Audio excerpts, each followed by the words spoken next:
Hello, everybody. So, it's been a week since Valve wrapped up their week of announcements, and now recently Half-Life 3 has more or less been confirmed, along with Left 4 Dead 3, so good on them. Um, I think that I think it'd be wise for me to get my opinions out there right now. Now that we've had a week to really dissimulate the information. Now, before I should preface this with, I'm probably a unique instance where I'm probably one of the few people who is a dedicated gamer that's probably very evenly split their time between a console and the PC. I've I grew up having access to both, but I never had as much access to a console. I had access to a home PC, and that was the way it was for a long time. And until I got my Xbox 360, until I pretty much jumped ship more or less, and now I've pretty much evened out in terms of how much time I spend between the two. Though most of my time is spent now watching Breaking Bad, because whose isn't? But I'm looking. I guess I'm trying to say is I'm looking at this from a unique perspective, all things considered, compared to somebody who mainly plays console games or somebody who mainly plays PC games, or games on a console or a PC. This would be the correct way to say it, I suppose. I'm unique, and I feel like my opinion's more valid. So, there's that. Um, so first of all, with Steam OS, you know, it's going to be in all Steam boxes, which is going to be fine. But I suppose the issue is, I mean, what else is there for it? Because it's Linux based, right? So more developers are going to have to focus on Linux, which means more developmental focus in a different API, which isn't good because DirectX is the standard, which is why Windows has stayed the primary PC OS for gaming for the past 15 years or something. God, more than 15. I think that it was like when Doom came out. That was like 95. Oh God. So yeah, 18. And you know, Mac OS is just sort of flap doodling about. But hey, if you're making a game for either for Mac or Linux, it's good. But when I look at what the available library is for Steam OS right now, I don't see that many reasons to purchase a Steam box or use Steam OS, no matter how much of a performance increase you see, because that is in theory what Steam OS will do, is give you a ridiculously good gaming centric OS, sort of like if you had a console but running PC games.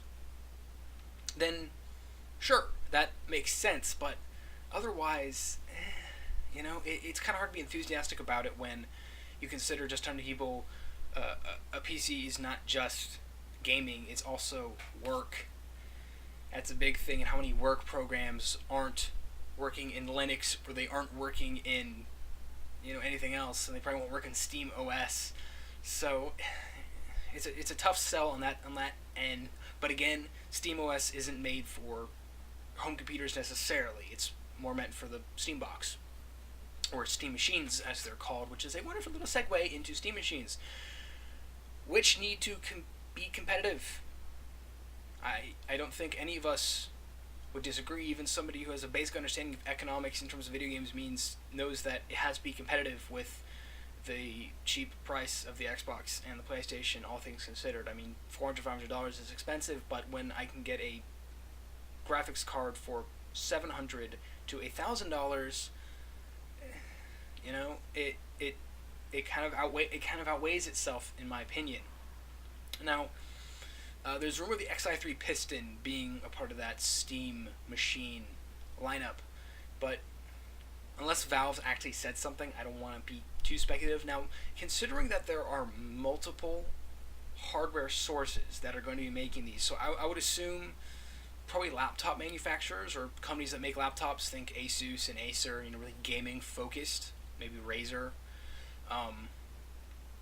You know, I could see that being potentially good, all things considered. But it has to be priced right, and it has to show a good performance, because in theory, what seems to be the biggest goal of these Steam boxes is to get people who play console games to play PC, to switch to using Steam on a computer, using Steam OS. The issue I have with that in its entirety is there are probably a lot of people who play on an Xbox or a PlayStation that also have a Steam account, that also play something that isn't available on their systems, maybe something like Terraria or Faster Than Light. They probably have something for, they probably have Minecraft, because that's where it came out first. And I just think about the library of titles that people already have for Steam. Or they just only get certain types of games for the computer already, and they just get other games for console. So, unless there's a really big demographic that none of us know that exists, I think Valve's really shooting in the dark and relying on their name alone to sell systems. Which works, but it's not the best sustainable business practice. But obviously the biggest thing to me is the controller. That wonky ass controller. When I look at what you use a controller for, it's always been based around having those two thumbsticks either here and here or here and here. Think about Xbox, PlayStation, and then having the buttons up here. We've been trained our whole life to hold a controller like this and then do this motion. This is completely different. It's having the buttons in here, which with the touchscreen in there, which is very interesting. And for certain games I see it working, but for other games not so much. And this sort of draws into question, what hasn't Valve shown us? Who have they talked to, and who have they seen? Now, Tommy from Team Meat went and played Super Meat Boy and Spelunky with those Steam controllers, and he said, as good as a starting point as it was, and as great of a controller as it is, he'd rather use an Xbox 360 controller because he has more time with it. Now,